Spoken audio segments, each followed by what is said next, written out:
الحمد لله رب العالمين والعاقبة للمتقين والصلاة والسلام على النبي الأمين محمد وآله وصحبه أجمعين، أما بعد.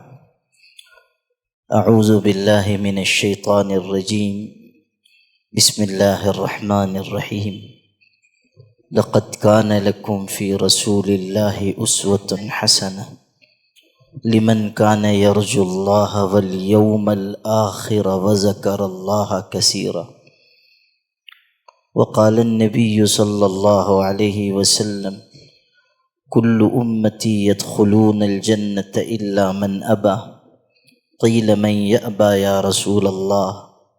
قال: من أطاعني دخل الجنة ومن عصاني فقد أبى. رواه البخاري ومسلم، او کما قال علیہ الصلاۃ والسلام. حضرات علماء کرام، مفتیان اعظام، خاص طریقے پر ہمارے استاذ محترم اور صدر مجلس حضرت مولانا مقبول اختر قاسمی صاحب، اور تمام حاضرین مجلس اور پردہ نشین ماں اور بہنوں، آج کے اس بابرکت اجلاس کے دو اہم موضوعات ہیں. ایک موضوع سیرت النبی صلی اللہ علیہ وسلم کا ہے، اور دوسرا موضوع دارالافتاء یوسفیہ کے افتتاح کا ہے. دارالافتاء کے سلسلے میں بھی آپ نے گفتگو سنی ہے. یقیناً ہر آبادی کے لیے ایسے افراد کی ضرورت ہے جو لوگوں کو مسائل بتا سکیں، جو ان کے سوال ہیں اس کا جواب دے سکیں، دینی رہنمائی کر سکیں. عالم دین کا بھی کام ہے اور مفتی کا بھی کام ہے. جو عالم دین ہوتا ہے، جو مفتی ہوتا ہے، اللہ نے اس کے ذمہ یہ خدمت کی ہے کہ وہ دین کے بارے میں لوگوں کی رہنمائی کرے. ہمیں اس بات کا حکم دیا گیا ہے کہ اگر ہم نہیں جانتے ہیں تو ہمیں جاننے والوں سے پوچھنا ہے. فَاسْأَلُوا أَهْلَ الذِّكْرِ إِن كُنتُمْ لَا تَعْلَمُونَ. اگر نہیں جانتے ہو تو جاننے والوں سے پوچھو. یہ نہیں کہ اپنی سمجھ کے مطابق عمل شروع کر دو. جو لوگ گہرا علم رکھتے ہیں ان سے ہمیں رہنمائی حاصل کرنی چاہیے، اور رہنمائی حاصل کرنے کے لیے بھی کچھ سمجھ کی ضرورت ہے.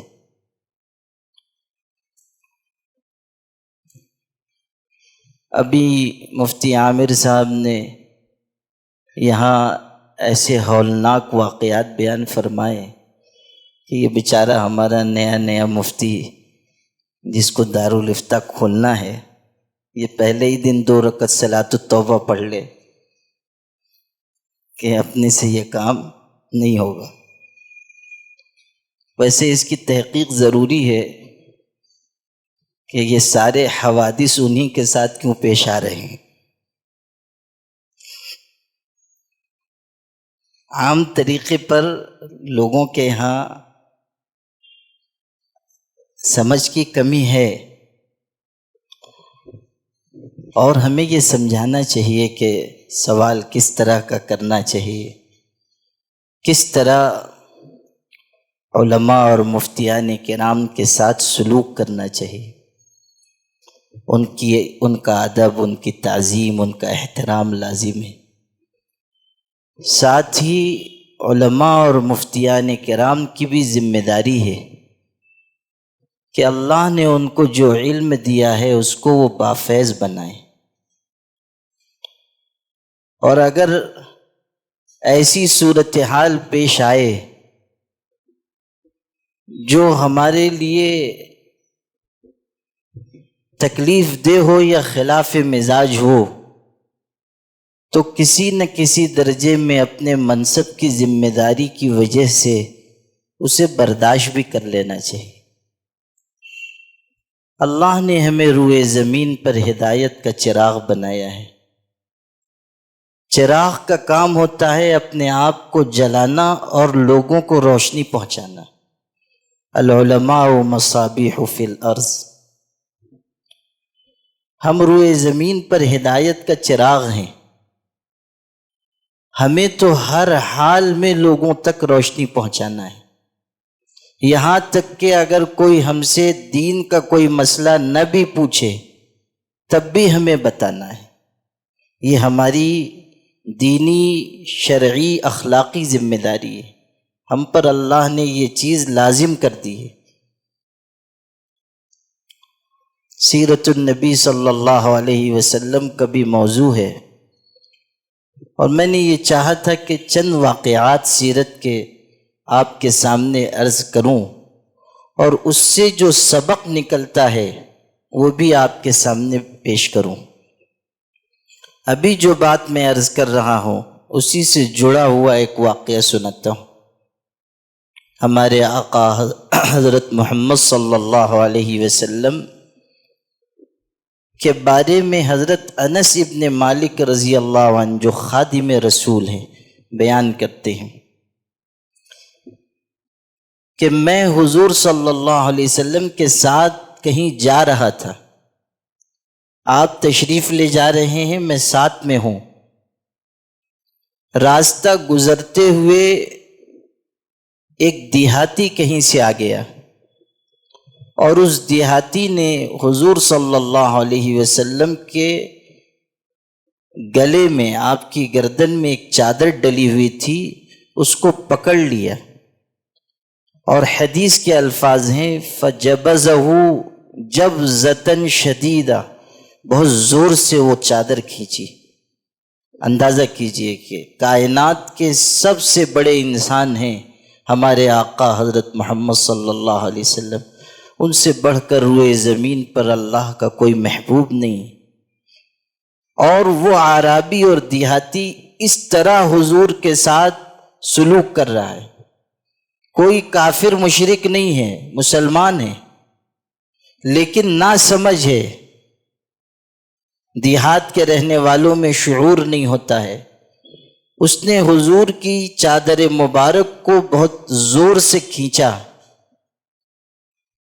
اور اتنی سختی سے کھینچا کہ حضور کی گردن پر اس کا نشان پڑ گیا۔ حضرت انس کہتے ہیں کہ میں نے دیکھا گردن پر نشان پڑ گیا، اور پھر کہنے لگا، صرف اتنا نہیں، آگے سنیے، حضور سے کہنے لگا یا محمد مر لی من مال اللہ الذی عندک، کہ محمد، نبی رسول کچھ نہیں کہا، سیدھا مخاطب کیا، نام لیا کہ اے محمد، وہ مال جو اللہ نے تم کو دیا ہے اس میں سے مجھ کو دو۔ بعض روایتوں میں یہ ہے کہ یہ مال نہ تمہارا ہے نہ تمہارے باپ کا ہے، اس مال میں سے مجھ کو دو۔ آپ اندازہ کیجئے، ایک تو یہ سلوک، اور اوپر سے انداز مخاطب کرنے کا یہ کہ جو مال تمہارے پاس ہے اللہ نے دیا ہے مجھ کو دو۔ ساتھ میں جو لوگ تھے ان کو بہت ناگوار ہوا، لیکن نبی کریم صلی اللہ علیہ وسلم کی پیشانی پر شکن بھی نہیں آئی۔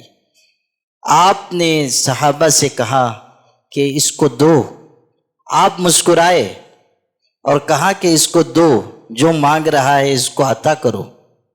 آپ اندازہ کیجئے کہ حضرت نبی کریم صلی اللہ علیہ وسلم میں کس قدر تحمل ہے، کس قدر برداشت ہے، اور آپ کس طرح لوگوں کے ساتھ پیش آ رہے ہیں۔ حضور صلی اللہ علیہ وسلم عام طریقے پر لوگوں کو سکھانے کے سلسلے میں، عام معاشرت میں نہایت نرمی اختیار کرتے تھے۔ آپ نے ایک موقع پر فرمایا ان اللہ رفیق یحب الرفق، اللہ نرم ہے، نرمی کو پسند فرماتا ہے۔ ایک روایت میں ہے ان اللہ یحب الرفق فی الامور کلہا، سارے معاملات میں اللہ کو نرمی پسند ہے۔ حضور صلی اللہ علیہ وسلم نے ایک روایت میں بہت خوبصورت الفاظ کہے، آپ نے فرمایا ان الرفق لا یکون فی شیء الا زانہ ولا ينزع من شیء الا شانہ، کہ نرمی جس چیز میں ہوتی ہے اس کو زینت بخشتی ہے، اور نرمی جس چیز سے نکل جاتی ہے اس کو عیبدار بنا دیتی ہے۔ حضور کے واقعے سے پتہ چل رہا ہے کہ ہم گھر میں باہر جہاں تک ہو سکے نرمی اختیار کریں۔ یہ نہیں کہ کہیں سختی کرنی ہی نہیں ہے، استاذ کو سختی کرنی پڑتی ہے، مرشد ہے اس کو کہیں سختی کرنی پڑتی ہے، کوئی شخص کسی جگہ کا مالک ہے اس کے ماتحت ہیں، ضرورتاً کہیں اس کو سختی کرنی پڑتی ہے، شوہر ہے اپنی بیوی کی اصلاح کے لیے کہیں سخت ہونا پڑتا ہے۔ عام حالات میں انسان نرم رہے، بیوی کے ساتھ، بچوں کے ساتھ، اہل و عیال کے ساتھ، پڑوسیوں کے ساتھ، ملنے جلنے والوں کے ساتھ، درگزر کا سلوک، معاف کرنا، تحمل کر لینا۔ حضور نبی کریم صلی اللہ علیہ وسلم کی سیرت طیبہ کے واقعات یہی بتاتے ہیں۔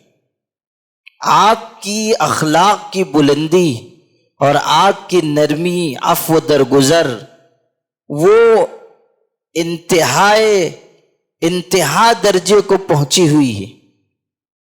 یہی حضرت انس جن کی روایت میں نے آپ کو سنائی، ان کا واقعہ آپ کو سناتا ہوں۔ کہتے ہیں کہ حضور صلی اللہ علیہ وسلم عام طریقے پر روزہ رکھتے تھے، ایک گلاس دودھ ہوتا تھا وہ آپ پی لیتے تھے اور روزہ رکھ لیتے تھے، اور کوئی چیز ہوتی نہیں تھی، آپ روزے رکھ رہے تھے۔ ان دنوں میں نے ایک گلاس دودھ حضور کے لیے رکھا تھا، آپ کہیں تشریف لے گئے ہوئے تھے، رات کو دیر ہو گئی آنے میں، تو مجھ کو یہ خیال ہوا کہ شاید آپ کہیں ٹھہر گئے اور کسی نے کھلا پلا دیا ہوگا، اب دودھ کی ضرورت باقی نہیں رہی، تو میں نے یہ سوچ کر وہ دودھ خود پی لیا، دودھ میں نے پی لیا۔ جب نبی کریم صلی اللہ علیہ وسلم دیر رات کو تشریف لائے تو میں نے ساتھیوں سے پوچھا کہ حضور نے کہیں کچھ کھایا؟ دن بھر روزہ تھے، آپ نے کہیں کچھ تناول فرمایا؟ ساتھیوں نے کہا کہ نہیں، حضور نے کچھ بھی نہیں کھایا ہے، آپ بھوکے ہیں۔ کہتے ہیں مجھ کو شدید غم ہوا، اور یہ خوف بھی ہوا، عمر بھی کم تھی ان کی، یہ خوف ہوا کہ حضور صلی اللہ علیہ وسلم مجھ سے پوچھیں گے دودھ کہاں ہے، میں کیا جواب دوں گا؟ مجھ کو سخت غم بھی ہوا، خوف بھی ہوا۔ لیکن قربان جائیے حضرت نبی کریم صلی اللہ علیہ وسلم پر، آپ کو محسوس ہو گیا کہ دودھ یہ پی چکے ہیں، مجھے آنے میں دیر ہو گئی۔ حضرت انس کے الفاظ سناتا ہوں، کہتے ہیں کہ نہ اس وقت حضور نے اس دودھ کے بارے میں کچھ پوچھا، اور نہ اس کے بعد کبھی آپ نے اس کا کوئی تذکرہ فرمایا، کبھی نہیں۔ آپ نے لوٹ کر پوچھا بھی نہیں، اور آپ نے کبھی اس کا ذکر بھی نہیں کیا، کبھی نہیں۔ آپ اندازہ کیجئے کہ حضور صلی اللہ علیہ وسلم کے اخلاق کی بلندی کس درجے کی ہے، کبھی پوچھا نہیں۔ یہ کہتے ہیں خدمت النبی صلی اللہ علیہ وسلم 10 سنین، 10 سال میں نے حضور کی خدمت کی، کبھی کسی کام کے بارے میں حضور نے یہ نہیں پوچھا کیوں نہیں کیا۔ اگر میں نے کوئی کام کر لیا ہے اور وہ مرضی کے خلاف ہے، کبھی نہیں پوچھا کیوں کیا۔ کوئی کام نہیں کیا، نہیں پوچھا کیوں نہیں کیا۔ کوئی کام کر بیٹھا، کبھی نہیں پوچھا کہ کیوں کیا۔ 10 سال کی مدت میں کبھی نہیں پوچھا، اندازہ کیجیے۔ 10 سال تک میں نے خدمت کی، کبھی حضور نے یہ نہیں پوچھا کہ تم نے یہ کیوں کیا، یہ کیوں نہیں کیا۔ آپ صلی اللہ علیہ وسلم کے واقعات میں، آپ کی سیرت طیبہ میں ہمارے لیے نمونہ ہے۔ میں نے شروع میں جو آیت پڑھی تھی، لَقَدْ كَانَ لَكُمْ فِي رَسُولِ اللَّهِ أُسْوَةٌ حَسَنَةٌ، حضور کی زندگی بہترین نمونہ ہے۔ ہمیں حضور کی زندگی سے کچھ اخذ کرنا چاہیے، صرف یہ نہیں کہ ہم سیرت سنیں اور یہ سمجھیں کہ ہم تو کائنات کے سب سے بڑے پیغمبر کی امت ہیں۔ یقیناً ہم ہیں اور ہمیں اس پر فخر ہے، لیکن حضور کی سیرت سے ہم کیا سبق حاصل کر رہے ہیں، یہ اصل سوال ہے۔ حضور صلی اللہ علیہ وسلم کے طرز زندگی سے ہم کیا پا رہے ہیں؟ ہم حضور کی سیرت سن کر اس کو زندگی میں کتنا لاتے ہیں؟ حضور کی سیرت ہم کتنا پڑھتے ہیں؟ ربیع الاول کا مہینہ ہے، آپ مسلمانوں سے اس مہینے میں پوچھیں کہ حضور صلی اللہ علیہ وسلم کی ولادت اس مہینے میں ہوئی، آپ کی وفات ہوئی، آپ اس مہینے میں سیرت کی کوئی کتاب پڑھ رہے ہیں؟ کوئی رسالہ آپ نے پڑھا؟ 60 سال کی زندگی ہو گئی، لیکن ہم نے حضور کی زندگی پر، سیرت پر ایک کتاب بھی نہیں پڑھی۔ پوری زندگی مسلمانوں کی گزر جا رہی ہے، وہ قرآن مجید کا ترجمہ تک نہیں پڑھتے اور حضور کی سیرت پر ایک کتاب بھی نہیں پڑھتے۔ آپ اندازہ کیجئے کہ یہ کس قدر محرومی کی بات ہے کہ جس پیغمبر کا نام ہم بار بار لے رہے ہیں، جن کی نسبت پر فخر کر رہے ہیں، ان کی سیرت کے متعلق ایک کتاب بھی ہم نے نہیں پڑھی۔ ہم دنیا کو کیسے بتائیں گے کہ حضور کی سیرت کیا ہے، حضور کا طرز عمل کیا تھا، آپ کے ذریعے دنیا کو روشنی کیسے ملی؟ ہم خود نہیں پڑھ رہے ہیں۔ عام لوگوں کو جانے دیجئے، جو پڑھے لکھے ہیں وہ بھی نہیں پڑھتے ہیں۔ اب تو حالت یہ ہو گئی ہے کہ بہت سے علماء بھی مطالعہ نہیں کرتے ہیں۔ عام لوگوں کو بھی دیکھیے تو ہر وقت منہ میرا موبائل شریف کی طرف، اور کہاں سے پڑھ رہے ہیں تو معلوم ہوا واٹس ایپ یونیورسٹی سے پڑھ رہے ہیں، وہاں سے مطالعہ فرما رہے ہیں اور طرح طرح کی چیزیں لے کے آتے ہیں، ایسی جو نہ کسی کتاب میں ہے نہ کسی عالم کے وہم و گمان میں ہے۔ ہمیں حضور کی سیرت پڑھنی چاہیے، کم سے کم ربیع الاول کے اس مہینے میں ایک کتاب تو آپ پڑھیں، ارادہ کیجئے پڑھیں گے انشاءاللہ۔ جو ہماری بہنیں سن رہی ہیں ان کو بھی میں مشورہ دیتا ہوں، ضرور پڑھیں، بلکہ سیرت طیبہ کی کسی کتاب کا اپنے گھر میں پڑھ کر سنانے کا اہتمام کریں، گھر میں پڑھ کر سنائیں، اس سے برکت ہوگی، علم آئے گا۔ تو سیرت کے واقعات اس لیے ہم پڑھیں یا سنیں کہ اس سے اپنی زندگی کو ہم روشن کریں، اپنے اندر تبدیلی لائیں۔ 2-3 واقعات اور سناتا ہوں۔ حضور نبی کریم صلی اللہ علیہ وسلم کے صحابی ہیں حضرت جابر ابن عبداللہ رضی اللہ عنہ، بیان کرتے ہیں کہ ایک سفر میں ہم لوگ تھے، ایک مہاجر شخص نے ایک انصاری شخص کو مارا، ایک مہاجر شخص نے ایک انصاری شخص کو مارا۔ جب اس نے مارا تو انصاری نے پکارا، یا للانصار، اے میرے انصاری بھائیو آؤ میری مدد کرو۔ مہاجر نے بھی پکارا، یا للمہاجرین، اے مہاجرو آؤ میری مدد کرو۔ نبی کریم صلی اللہ علیہ وسلم کو خبر دی گئی کہ اس طرح کا واقعہ ہوا ہے، اور مہاجر نے کہا، اے مہاجرو آؤ میری مدد کرو۔ انصاری نے کہا، اے انصار آؤ میری مدد کرو، اور لوگ دونوں طرف سے اکٹھا ہو رہے ہیں۔ نبی کریم صلی اللہ علیہ وسلم بہت تیز رفتاری سے گئے، چادر رگڑ کھا رہی تھی زمین پر، آپ جلدی گئے تاکہ جا کر معاملے کو روکیں۔ آپ وہاں پہنچے تو آپ نے دونوں طرف کے لوگوں کو خطاب کر کے کہا، دعوہا فإنہا منتنہ، کہ یہ چیز چھوڑ دو، یہ نہایت بدبودار چیز ہے، یعنی یہ جو تم نے برادری اور خاندان کے نام پر پکارا کہ مہاجر پکار رہا ہے اے مہاجروں آؤ، انصاری پکار رہا ہے اے انصاریوں آؤ، تو یہ جو تم عصبیت کی بات کر رہے ہو، خاندان کو یا اپنے قبیلے کو بلا رہے ہو، یہ جو ذات برادری کی بات تم کر رہے ہو، یہ نہایت بدبودار فتنہ ہے، اس کو چھوڑ دو۔ دعوہا فإنہا منتنہ۔ اس روایت سے ہمیں پتہ چلتا ہے کہ جاہلیت کی چیزوں میں سے ایک چیز ہے ذات برادری کے فتنے کو ہوا دینا۔ عام طریقے پر جب ہمارے ہاں الیکشن آنے لگ جاتا ہے تو یہ ذات پات برادری کا مسئلہ لوگ اپنی سیاسی اغراض کے لیے اٹھاتے ہیں۔ جس چیز کو حضور نے نہایت بدبودار قرار دیا، آپ نے صحابہ کو جس پر تنبیہ فرمائی، اگر آج اس بدبودار فتنے کو ہم اپنی سیاسی غرض کے لیے اٹھاتے ہیں تو ہم سے بڑا مجرم اور کون ہوگا؟ لوگ ووٹ حاصل کرنے کے لیے برادری واد کی باتیں کر رہے ہیں، اور کتنے مسلمان ہیں جو اس میں شریک ہیں۔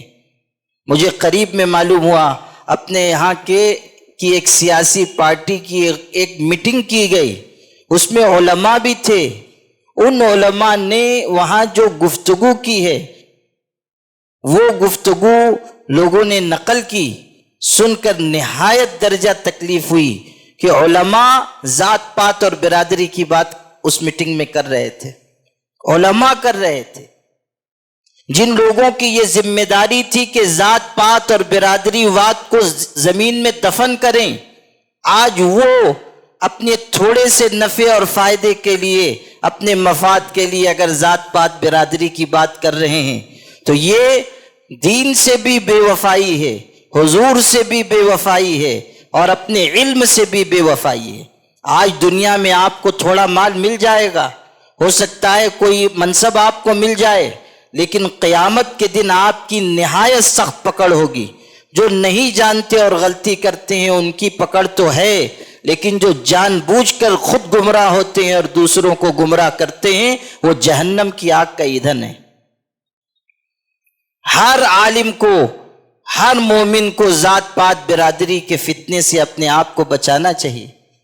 اماموں کو نکال دے رہے ہیں کہ یہ فلاں برادری کا ہے، اماموں کے ساتھ ایسا سلوک کر رہے ہیں کہ یہ فلاں برادری کا آدمی ہے۔ تو حضور صلی اللہ علیہ وسلم کی سیرت طیبہ کا یہ واقعہ بتاتا ہے ذات پات برادری کے فتنے کو ہوا نہ دیں۔ تمام لوگ، ہر خاندان قبیلے کے لوگ برابر ہیں۔ اللہ کی نگاہ میں وہ عزت والا ہے جو اللہ سے سب سے زیادہ ڈرنے والا ہے۔ کوئی بڑا نہیں، کوئی چھوٹا نہیں۔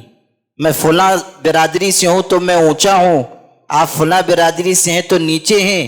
اگر یہ خیال میرے دماغ میں ہے تو سمجھ لیجئے کہ میں سچا مومن نہیں ہوں، میں جاہلیت کے ایک فتنے کے ساتھ زندگی گزار رہا ہوں۔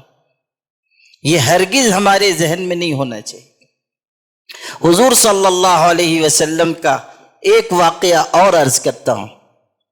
حضور صلی اللہ علیہ وسلم کی خدمت میں ایک صحابی آئیں، انہوں نے آ کر ایک لباس، ایک چادر پیش کی، اچھی چادر تھی، غالباً انہوں نے اپنے ہاتھ سے اس کو تیار کیا تھا، اور حضور صلی اللہ علیہ وسلم کو ان دنوں میں ضرورت بھی تھی، آپ کے پاس انتظام نہیں رہا ہوگا، آپ کو ضرورت تھی، انہوں نے خوبصورت چادر تیار کر کے حضور کی خدمت میں پیش کی، گزارش کی کہ اس کو میری طرف سے قبول فرما لیجیے۔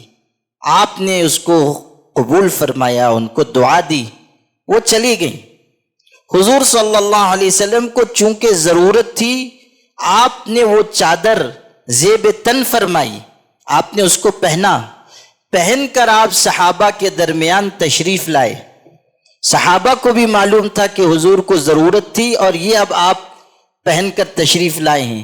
آپ آ کر مجلس میں تشریف فرما ہوئے، چادر اچھی تھی، خوبصورت تھی، تو ایک صاحب ان میں سے کھڑے ہوئے، صحابہ میں سے، انہوں نے کہا اللہ کے رسول آپ کی چادر بہت اچھی ہے اور خوبصورت ہے، آرام دہ ہے، اگر آپ مجھ کو عنایت فرما دیں بہت اچھا ہو اگر آپ مجھ کو عنایت فرما دیں۔ حضور صلی اللہ علیہ وسلم کی سخاوت دیکھیے، آپ کو خود ضرورت تھی لیکن آپ نے وہ چادر اتار کر ان کو عنایت فرما دی، آپ نے فوراً دے دیا۔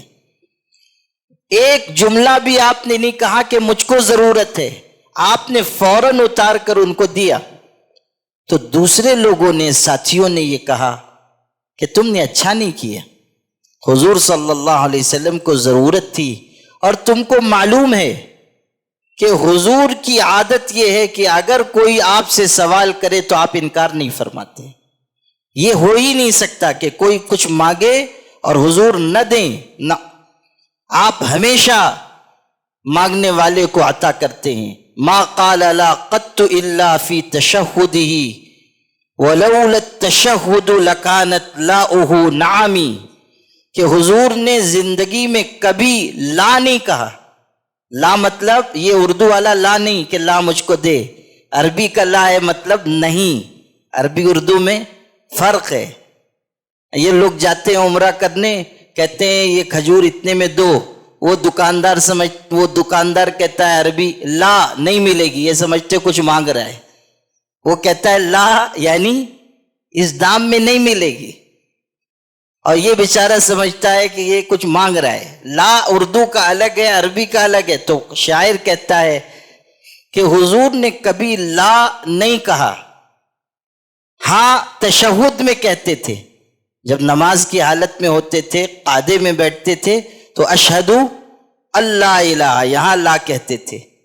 ولولا التشہد لکانت لاؤہ نعمی، اگر قاعدے میں تشہد میں یہ پڑھنا ضروری نہ ہوتا تو وہاں بھی آپ کی لا نعم ہوتی، یعنی وہاں بھی آپ ہاں کہتے، کوئی چیز مانگتا تھا آپ دیتے تھے۔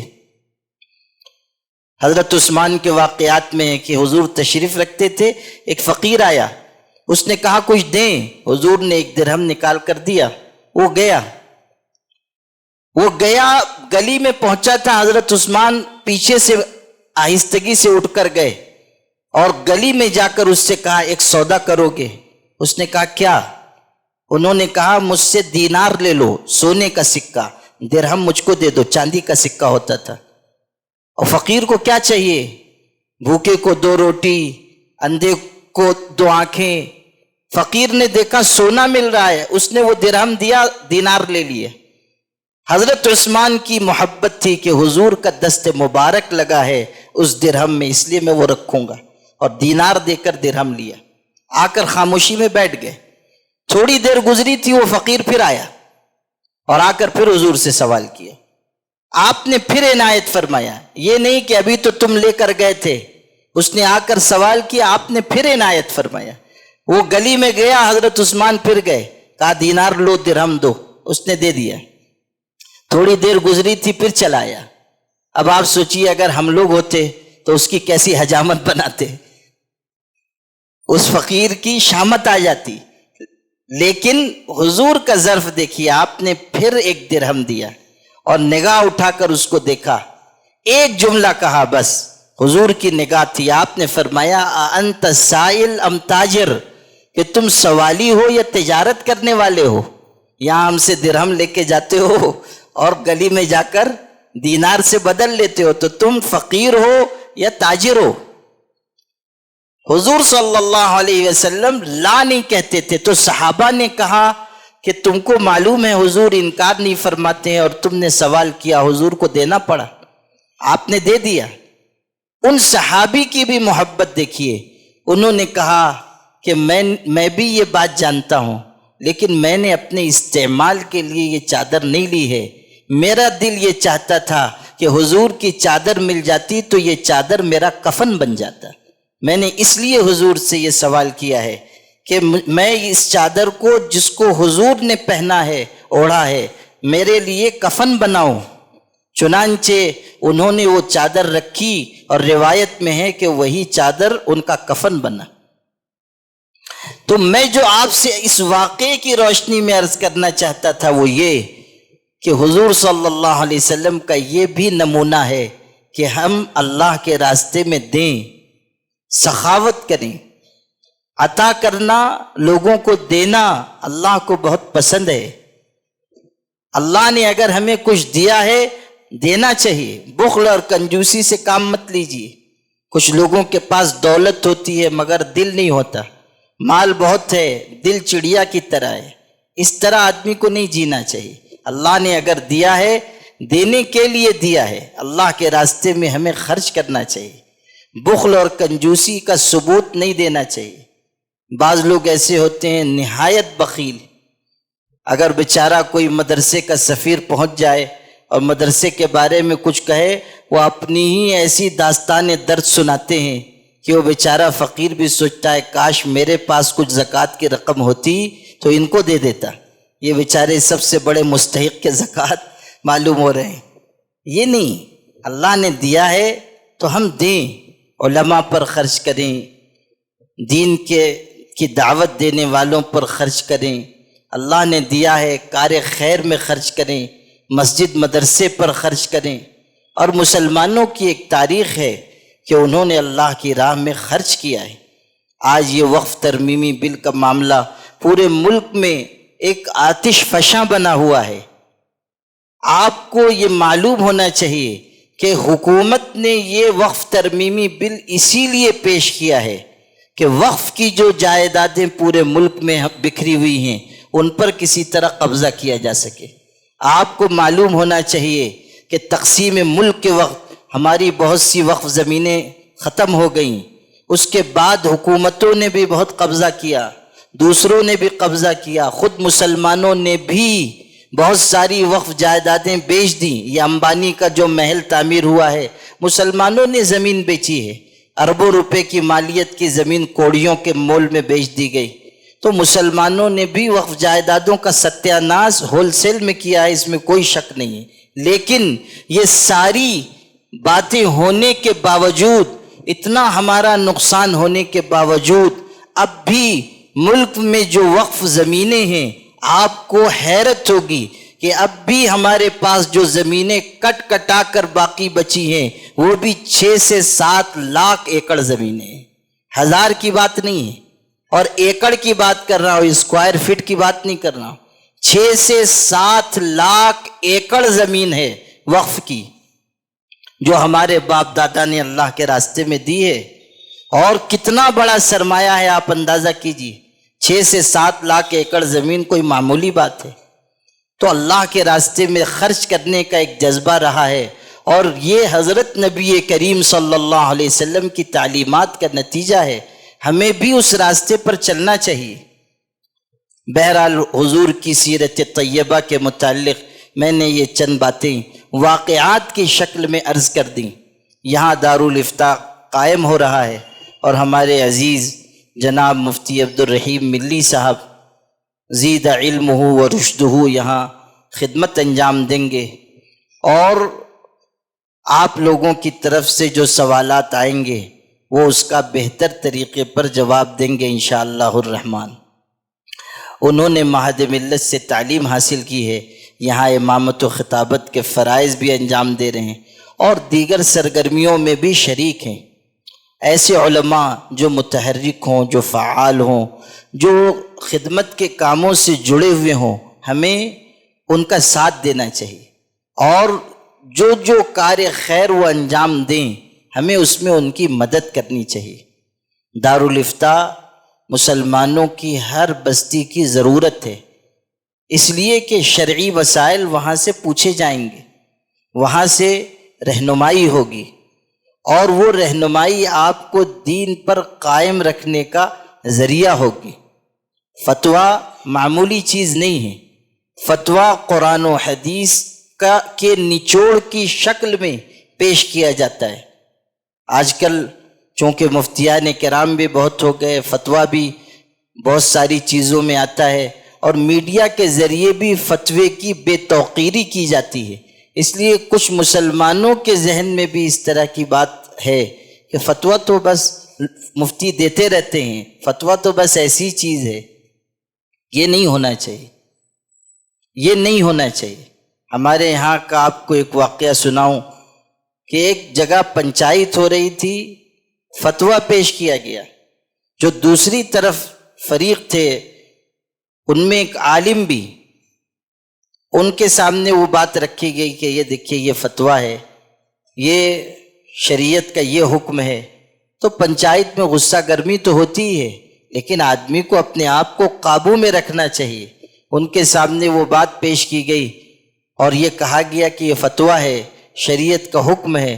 انہوں نے کہا فتوے کو میں نہیں مانتا، فتوے کو میں نہیں مانتا، سیدھے کہہ دیا۔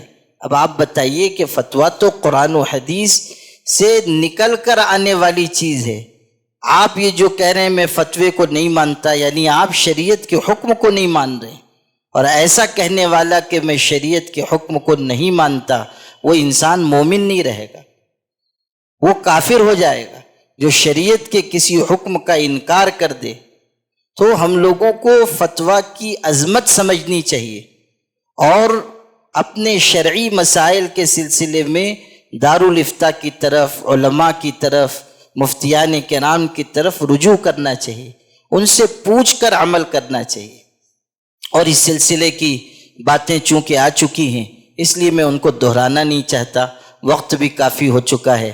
البتہ یہاں کے جو حضرات دارالافتاء کے قیام میں پیش ہیں، اور ہمارے عزیز جناب مفتی عبدالرحیم بھلی صاحب، ان سب حضرات کو میں مبارکباد پیش کرتا ہوں اور دعا کرتا ہوں کہ اللہ تعالیٰ آج کے اس اجلاس کو بھی قبول فرمائے اور دارالافتاء کو بھی قبول فرمائے، اور اس کو شرعی رہنمائی کا مرکز بنائے، اور بہتر سے بہتر دین کی تبلیغ اور دین کو لوگوں تک پہنچانے کے لیے اللہ تعالیٰ سبب کے درجے میں اس دارالافتاء کو قبول فرمائے۔